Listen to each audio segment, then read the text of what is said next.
Hi friends, ఈ మధ్యకాలంలో చాలామంది ఈ గ్యామ్ గేమ్ యాప్స్ అని ఆన్ చేసినారు. ఆ గేమ్ యాప్స్లో చాలా వరకు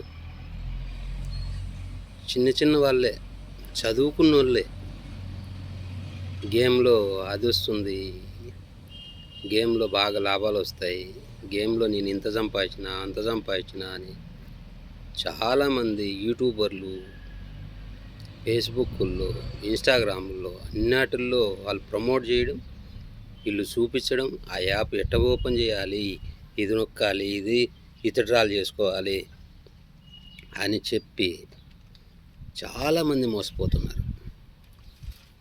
మన తెలుగు రాష్ట్ర ప్రజలకు, ఇండియా మొత్తం అనుకో, కాకపోతే మనం తెలుగులో వింటున్నాం. తెలుగులోనే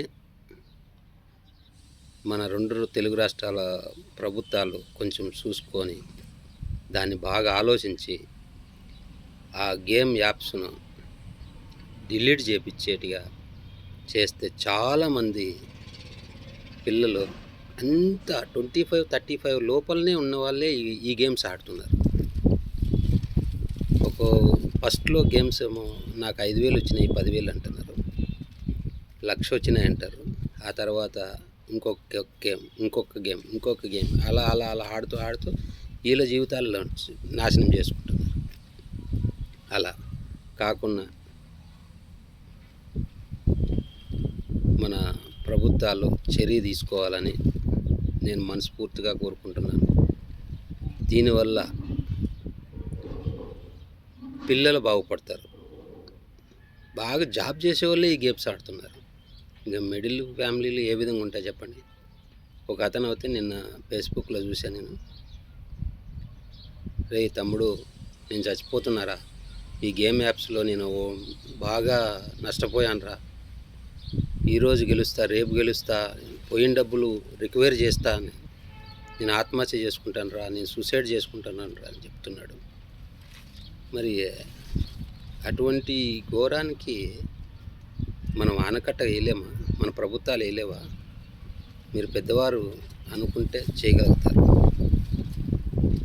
కొంచెం పెద్ద మనసు పెట్టుకొని మన తెలుగు రాష్ట్ర ముఖ్యమంత్రుల గారికి నా మనస్ఫూర్తి హృదయంతో మీకు నమస్కారం చేసుకుంటానండి. మీరు ఆ గేమ్ యాప్స్ను తొందరగా డిలీట్ చేయించండి. మన గేమ్లు ఆడే వాళ్ళకు కూడా చెప్తున్నా, ఈజీ మనీ కోసం మనం వెంటబడడం చాలా కష్టం. ఈజీ మనీ మన దగ్గర నిలవదు కూడా.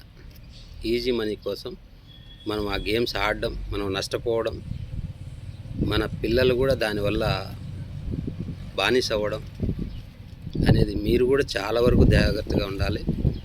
ఏ యాప్స్ అంటే ఆ యాప్స్ మనం డౌన్లోడ్ చేయకూడదు.